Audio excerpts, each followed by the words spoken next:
The first episode of Moon Knight starts with a mysterious subject who has a scale tattooed on his right hand symbolizing and also a pair of metal bracelets. Apparently, this subject is performing a ritual since he drinks a glass of water and then breaks the glass with his cane, filling his shoes with glass and thus putting them on. With his cane, he begins to walk out of this mysterious and gloomful. Here we are going to meet Steven, our protagonist, after a crazy night awake. Sure, all confused, because it seems that last night his alter ego made some mess and that's why he's confused. He gets out of bed super calm and goes to see his fish to feed him. He's talking to his mom about how his life is going as he gets ready to go to his job. And if it seems that our protagonist series also has an average life, because we see that the bus that takes him to his work almost leaves him and we see him tired to get to his work in a museum in Egypt. He meets a very curious girl who was checking out a miniature pyramid, so he proceeds to give her a tour showing her other things in the museum and explaining rituals because he was an expert. But of course, at that moment his boss has to appear to return him to the path of good, and that his job here is to sell sweets,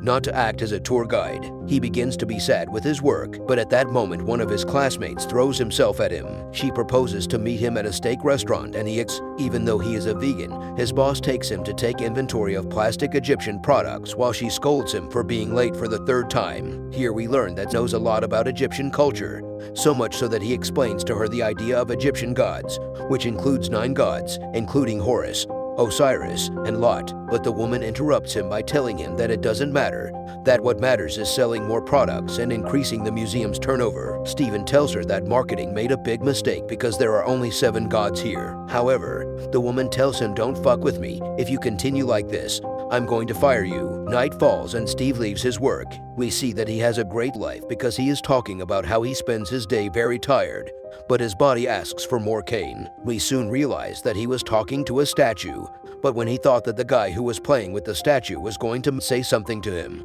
he totally ignored him. After this, things get more interesting because our priest heads to his house, where his multiple personality symptoms appear. His insomnia becomes acute and needs to tie his feet with a rope to a piece of wood. Here you begin to have memories of when he was reading the Aeneid, an ancient book about the gods of Egypt, reading entitled Rift Between God and Man. But while he was reading out of the blue, we are the next day where he woke up almost in the middle of nowhere, and at that moment he hears a voice telling him that he must get ready to Mark Spector. Our protagonist doesn't know what to do. He soon finds a golden relic in his hand at which Mark appears behind him. However, Steven doesn't notice. There some villagers see him and remembering what he did night, they proceed to shoot him while he starts running, reaching the village of the place where we see a man being cheered by people. This man is Arthur. This mysterious man starts a ceremony in front of the town where he takes a random subject to judge. He makes it clear to us that he serves the gamut, and as we see on his arm, he has the tattoo of the balance scale and the 2 metal bracelets. Realizing that it was the man we saw at the beginning, the same man who walked with his shoes full of broken glass. While he judges this man, his tattoo begins to move, giving the verdict that this man has a clean soul, and at the end, a lady offers herself because she wants to know if he really is a good or bad person. But there Arthur tells her that Hamid has decided that she is a bad woman and sucks her soul mercilessly, killing woman. In the act, he was doing the Osiris ritual, as in the ancient Egyptian culture Osiris would take out people's hearts and put them on a scale, thinking about it with a feather, if the heart weighed more or less than the feather or if it was devoured. But if the weight was the same, then was redeemed. At that moment, one of the guards comes and tells Arthur that a guy appeared that night and has killed 2 guards. So Arthur orders his believers to kneel. However, Steven doesn't and the old man calls him a mercenary. Arthur then proceeds to tell him to return the scarab, the golden relic that he had in his pocket, and just as he is about to return it to him, he hears again the voice that he shouldn't have given it to him and clenches his fist against his will. He can't open it. At that moment, an entity controls his body, preventing him from handing over the beetle and soon escaping. Some guards grab him and take the beetle from him, but losing it, Steven loses consciousness. He realizes that he has the beetle again but is bloodied, since he killed these guards on the spot, but he is not aware. So all the townspeople and Arthur begin to hurt him, but he takes an ice cream truck and escapes. But not everything ends there, because soon, while he is driving the car, they appear and start chasing him again. From the vehicles, one of the subjects soon jumps the truck and tries to make Steven overturn.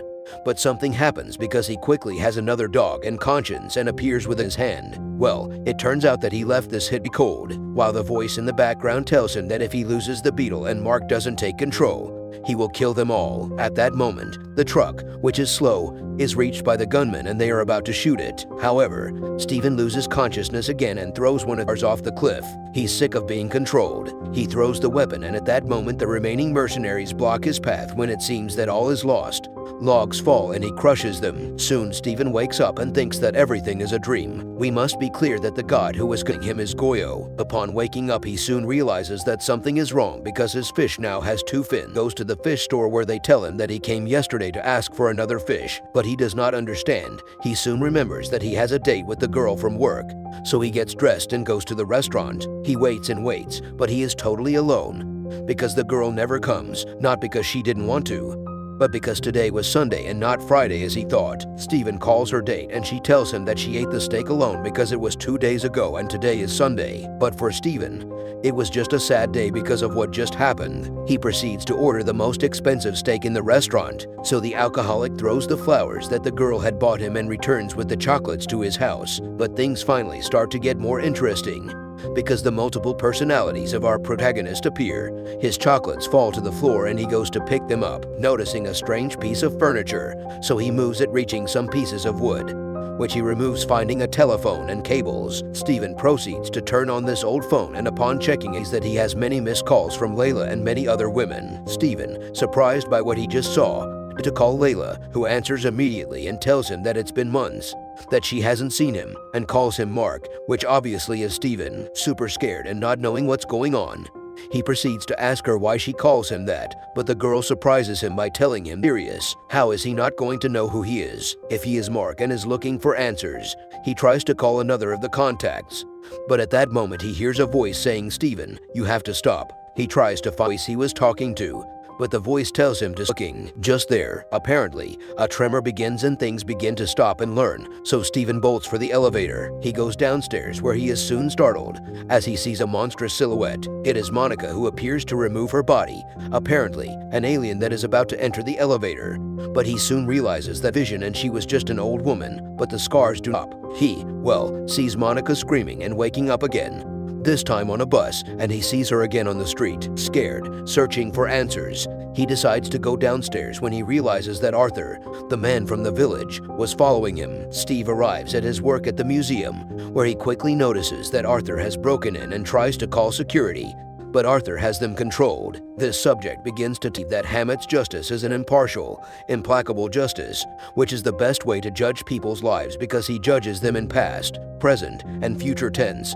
Hammett has the absolute truth. However, some gods in the Aeneid, his companions, betrayed Hammett. Arthur starts to tell him that he knows he is hearing voice, an insatiable voice using him, but that can end, and he proceeds to do the ritual of the scales again. However, at the moment it seems that Steven has a clean heart, runs scared out of there while Arthur tells his guards not to chase him because he has too much chaos. However, the night in this gloomy Egyptian museum has come soon. The lights begin to mysteriously go out while our protagonist continues inventory. Thus, our protagonist is guided into the museum where the statues were. Soon he begins to hear some roars of some beasts which began to chase him, and at that moment they hear the voice of Arthur, who tells him that he must give him the because it belongs to his goddess. He must give it to him because if not, these beasts will devour him. We quickly see how one of these times he starts running after him. He gets to the bathroom full of mirrors where Mark soon reveals himself, telling him that he must give him control so he can save him, but doesn't believe it and turns around trying to wake up from this false reality. And so for the first time,